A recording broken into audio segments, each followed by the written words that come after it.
Hello boys and girls, are you ready to start decluttering? In the previous video, I gave you 10 reasons to start decluttering and how decluttering and organizing could change your life for the better. And in this video, we will discuss how to actually start decluttering. So what should we do? How do we start? What do we need to start decluttering? Let's talk about it. So the first tip is start small. If you have a lot of clutter in your house, it might seem impossible to do it, so you just never start because you think, what's the point? So much stuff, so much clutter, I will never get through it. But if you will start small and notice little by little how your house is coming together, not only you will declutter small portions of the house, but also when you will see the difference, you will get inspired.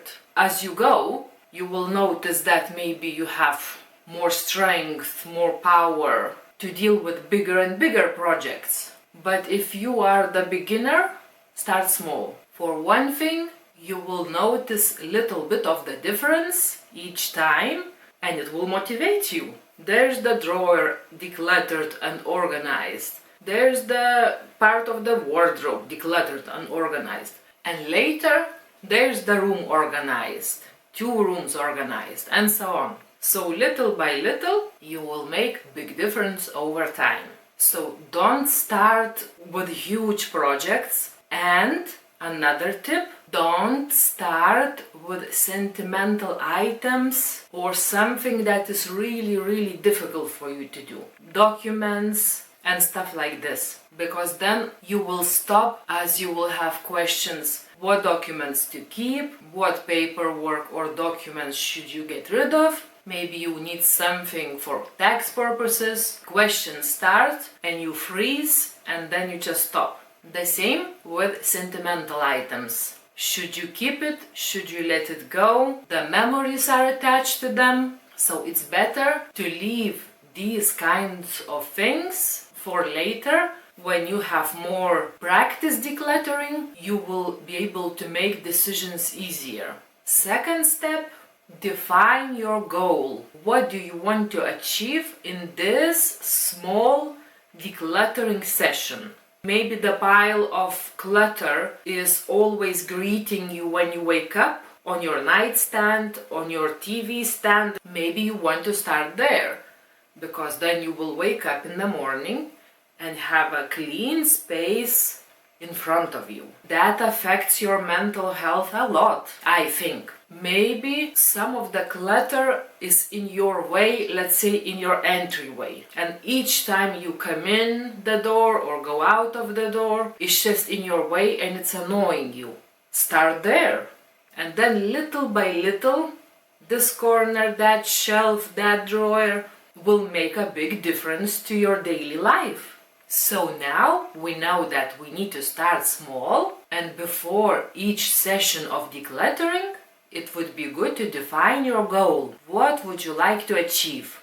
So now we know that, and we need to gather our tools. So what tools do we need? Bag or box for donations, trash bags to throw away not usable items, broken, something that you cannot donate anymore and you don't want to keep. I would say the bag or box for the items that you're really not sure yet. You live without them, you don't use them, but your heart is just not letting you get rid of them yet. In this box, you should put as little items as possible, because then you might start putting everything in there.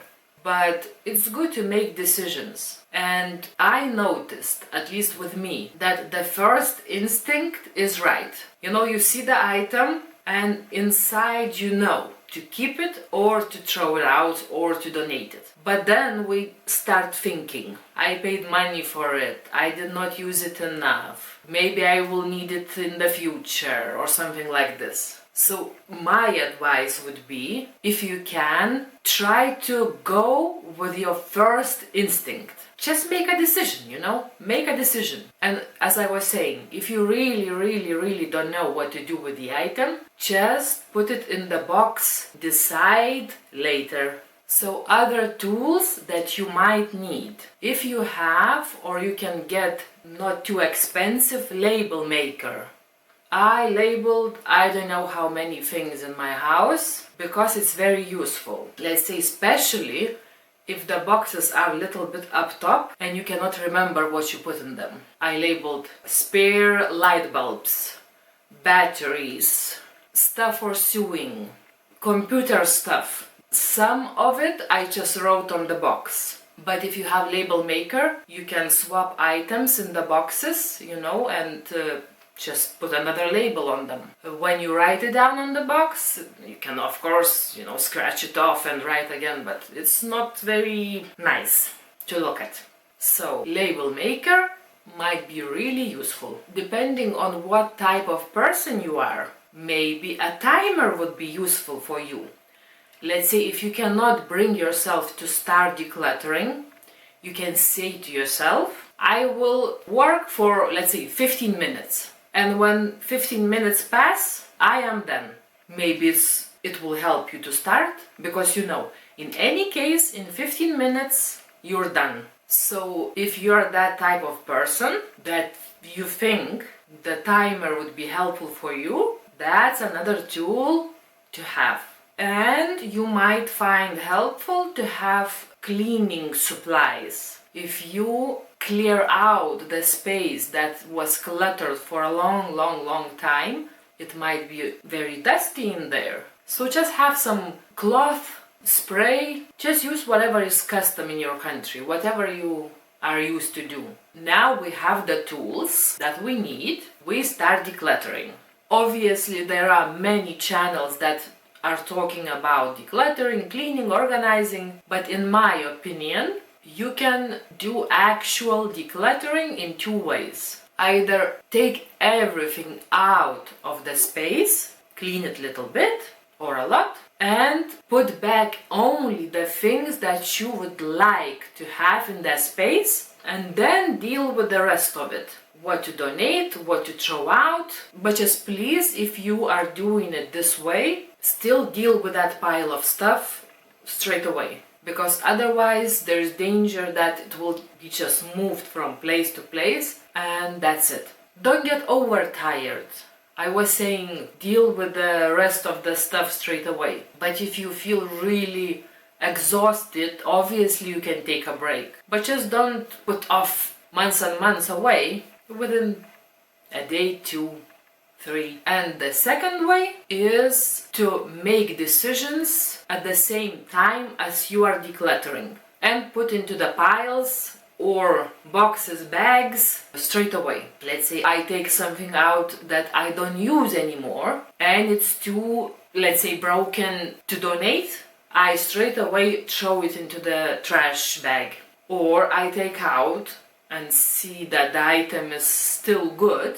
I am not using it, but maybe somebody else will find it useful. So then straight away I put it in the donate pile or the box or the bag. Really, you can find the stuff that doesn't belong into any pile. Let's say it's not donation, it's not trash, it's not I will decide later, it doesn't belong in this space. Let's say you find in the drawer something that doesn't belong in this drawer because you want, let's say, your tea towels to be somewhere more convenient for you. Just put it in the pile that this is tea towels and I will bring them somewhere more convenient to me. So I take out the stuff and put it into the piles or designated bags or boxes straight away. And then I clean the drawer and I put back only the things that I want to keep in there. Maybe it is useful to talk about what to do with the stuff that you decluttered. One thing that you can do is donate it, either to the people that you know, either to the organizations, either to free stuff Facebook groups, The second thing, obviously, if it's not good anymore, just throw it out. If it can be recycled, recycle it. One more thing could be to sell. Maybe you enjoy selling online or in person, I don't know. Maybe you're good at it, so then sell it. Why not? You can get some of the money back. Some of the things, all you will have to do is move it to the place that you imagine you will want to keep it. It's convenient for you. As we were saying, some of the things, if you don't use it at the moment and it's just in your way, but you don't have a heart to throw it out or donate it or do any of the other stuff with it, just have a box where you can put it away, out of your sight, and put the date when you want to donate it, or put the date of the decluttering, so you know that. Let's say I decluttered on April 12th and it's November, I'm not missing any of the stuff, I don't even remember what's in that box, then you can just donate it with a calm heart that you really didn't need that stuff, and it's okay to let it go. For this tip, thank you, Minimal Mom, the Minimal Mom. And the last step is celebrate your achievement. So open the drawer, have a look, admire. You know, you did this. So pat yourself on the back, drink champagne if it was really difficult. Obviously, if you're not drinking alcohol, don't drink champagne. Drink something that you're drinking. Yes, just celebrate yourself, because then you will want to do it again. So if you found this video helpful, please give it a thumbs up and subscribe to the channel if you would like to see more videos from me. Thank you very much for watching, and I will see you in the next video. Bye!